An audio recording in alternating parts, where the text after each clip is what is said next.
ولسمشر غني د امنیتي تضمین اخیستو په شرط بیرته هیواد ته ستنیږي. یو شمېر باوري سرچینو تان ته منلي چې د افغانستان بېواکه شوي ولسمشر محمد اشرف غني د یو لړ قوي امنیتي ضمانتونو په شرط هیواد ته د بیرته ستنېدو په اړه هوکړه کړې ده.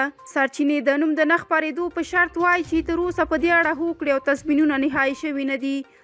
د سرچینو د معلوماتو له مخې د سولې په چارو کې د ولسمشر غني ځانګړی استازی عبدالسلام رحیمي د همدې موضوع د تعقیب په موخه افغانستان ته ګرځېدلی او طالب چارواکو سره له نږدې په دې اړه خبرې کوي.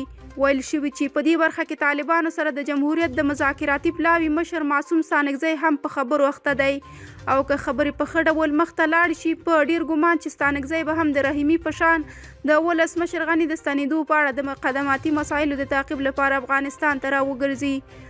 سرچینو دا هم ویلي چې ولسمشر غني نور په سیاست او حکومتولۍ کې د ګډون لیواله نه دی او دا غوره ګڼي چې په لوګر ولایت کې پر خپلې پلرنۍ ځمکې یو علمي مرکز تاسیس او اکاډمیک فعالیتونه مخته یوسي.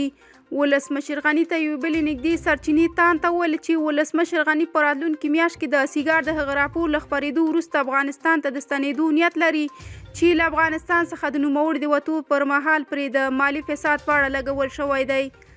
د روسیې د استخباراتي ادارې سرچینو په ګډون د ولسمشر غني نور مخالفینو هغه تورن کړی و چې له افغانستان څخه د وتو پر وخت یې 1.9 میلیونه ډالر ورسره وړي. خو ولسمشر غني دا تور رد کړ او په دې اړه د نړیوالو پلټنو غوښتنه کړې ده.